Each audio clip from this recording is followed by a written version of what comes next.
Hey everyone, how you doing? David Sod here from Skyjems. Thank you so much for joining me to look at this stunning and magical 21.45 carat GIA certified opal.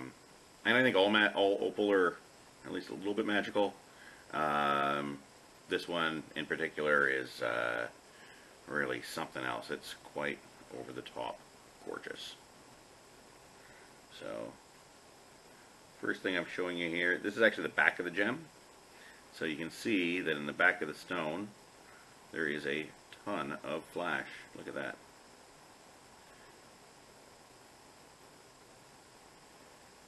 Look at that, just gorgeous.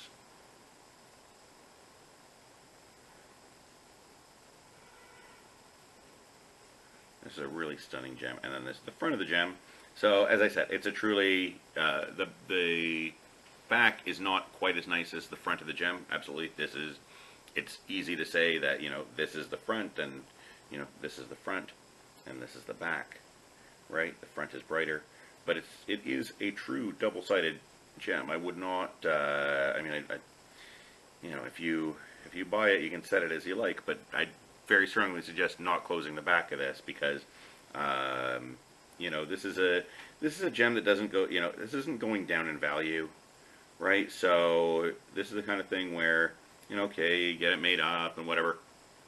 In 20 or 30 or 40 or 80 years, when it's passed on to the next person, they may end up pulling it out and making something new with, grandma's ring or whatever it is. They might decide they want to make a pendant. They might decide they want to reset it. They might decide they want to remake the ring, just the same, but hey, after 80 years, the gold's worn out and we need to make a new one.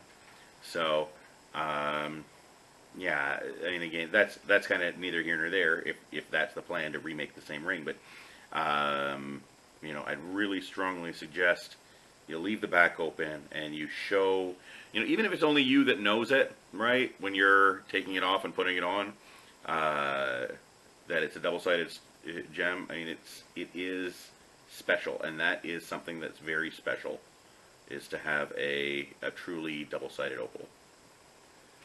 So I'm going to take you for a little tour of this gem again, or not again, but in the first places. You can see the flash is lovely.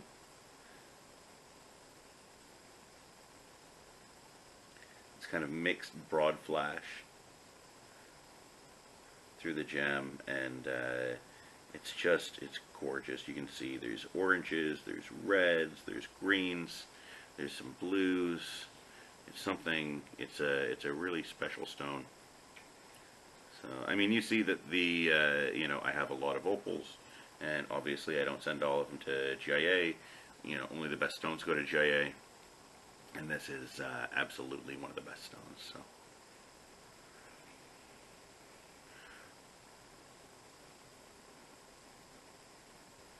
What I personally find really neat about opal, and this is the history buff in me, that opal is one of the oldest gems found.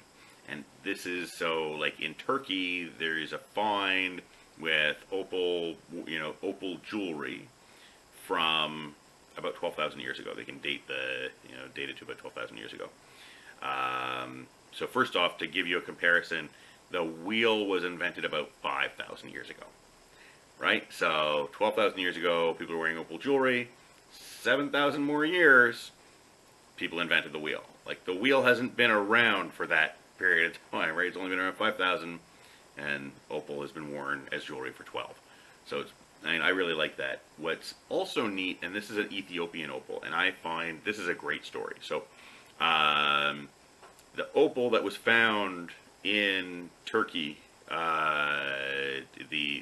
in finds, was almost certainly mined from Ethiopia. The gem was from Ethiopia. So 12,000 years ago, people were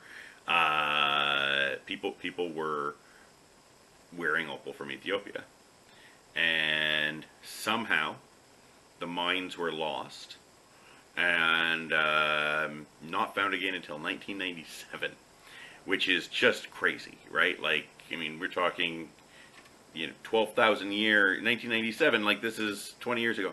And even then, they weren't finding material that was gem quality, right? It was another 10 years, I think 06, 07, that they made the finds in wallow and then said, okay, we can produce the wallow opal, and mining is viable.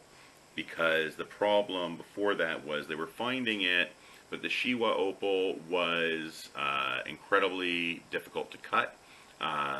And although hobby cutters cut it, amazing cutters cut it, for Shiwa opal to be cut in a cutting factory was just not. And I haven't seen any since. The only Shiwa that I've seen that has been cut is by hobbyists.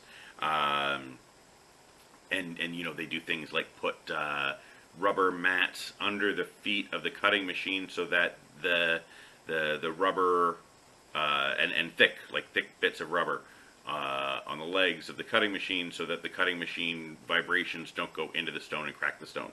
So it's not, the Shiwa wasn't commercially viable, but then they found the wallow. So they just, this is incredible material. You can see it has a beautiful white to it, right? A really gorgeous milky white base to it, and then all of that fire. And this is wallow opal. This is, a mine that was lost for 12,000 years, and hey, you get to have opal from it again. And I mean, obviously it wasn't necessarily lost for 12,000 years, but it's been lost for a very long time. Nobody knew of it. There was, people knew there were stories of opal coming from Ethiopia, but nobody knew where it was from. I mean, it's similar to the opal or the emerald they're finding in Ethiopia now. We have writings from 2,000 years ago about Ethiopian emerald. Cleopatra had Ethiopian emerald jewelry, and this is one of those things that we have we had writings about it, and the mines were, with all of our technology over the years, we weren't able to find it until, finally, again, less than 10 years ago. So it's really quite fun and quite neat. So you get to enjoy the same opal as people did 12,000 years ago. I think that's a pretty special gift, I feel. Right, that it's our heritage as humans. So anyway, this is getting long, and I'm just sitting here babbling.